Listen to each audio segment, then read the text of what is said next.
Vous savez, le ridicule ne tue pas. Moi, quand je suis arrivé en tant que gouverneur, j'avais trouvé la farine à 35 dollars.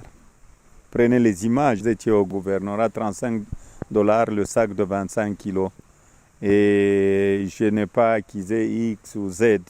Je n'ai pas dit c'est à cause de telle personne, parce que la frontière, d'abord, il y avait l'interdiction par la Zambie qui n'exportait plus sa farine du côté du Congo et dans d'autres pays parce qu'ils n'avaient pas assez aussi en stock.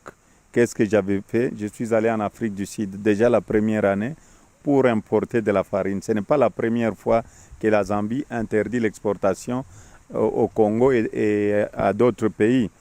La Zambie, pour cette année-ci, a dit interdire à 6 pays qui importaient la farine. Ce n'est pas seulement la République démocratique du Congo. Il ne faut pas mentir à la population. Il faut dire la vérité à la population pour dire, voilà, au Zimbabwe, il y a eu interdiction.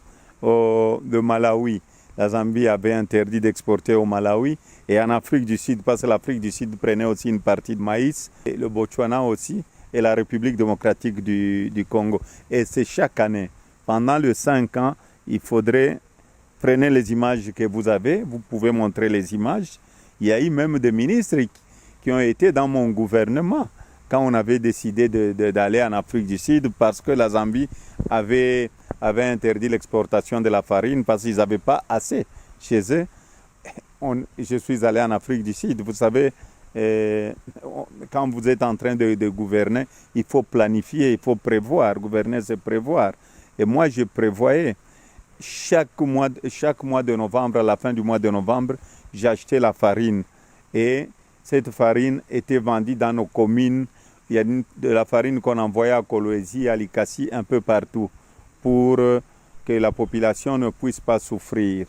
Et on fixait le prix à 9 000 francs le sac, entre 9 000 et 10 000 francs le sac. Donc, ce que je demanderais au gouvernement, c'est d'aider cette population. Je vis qu'ils sont en train de se battre pour amener de la farine, mais s'ils pourront vendre cette farine à 10 000 francs, ça serait une bonne chose parce que la crise est totale.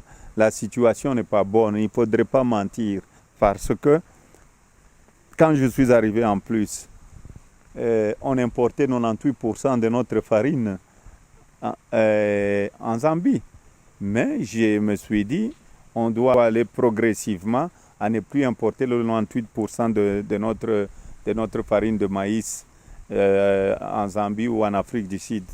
J'avais demandé à tout le monde, même moi-même ou les sociétés minières, de faire des champs. Et l'importation qui était à 98%, l'importation, quand j'ai quitté le gouvernorat, était plus ou moins à 75%. Donc, il restait 25%. Donc, il faut continuer avec cette politique du cuivre vert, qui est le maïs chez nous, ici au Katanga. Mais, s'il n'y a pas cette politique, l'année prochaine, on aura des problèmes. Il y a la sécheresse qui arrive en Afrique australe. Et si vous regardez, même la Zambie, l'année prochaine, aura des problèmes. L'Afrique du Sud, pour la première fois, est en train d'importer même le maïs jaune en Afrique du Sud. C'est-à-dire, il y a un problème. Et quand il y a un problème, quand on est dirigeant, on doit trouver des solutions. Il ne faudrait pas dire c'est à cause de X, c'est à cause de Z. Quand il y a eu le problème de la farine ou le choléra à Lubumbashi, est-ce que vous aviez vu le gouvernement venir au Katanga et dire nous allons sauver la situation de choses? Non, je le faisais moi-même parce que j'étais avec ma population, je devais trouver des solutions pour cette population qui m'avait porté, qui m'avait donné la chance de devenir gouverneur. C'est une population qui m'a soutenu et je sais que je continuerai toujours à soutenir la population. Je suis en train de voir comment je pourrais aider aussi cette population. Je ferai peut-être une proposition au gouvernement pour amener la farine qui va coûter 10 000 francs.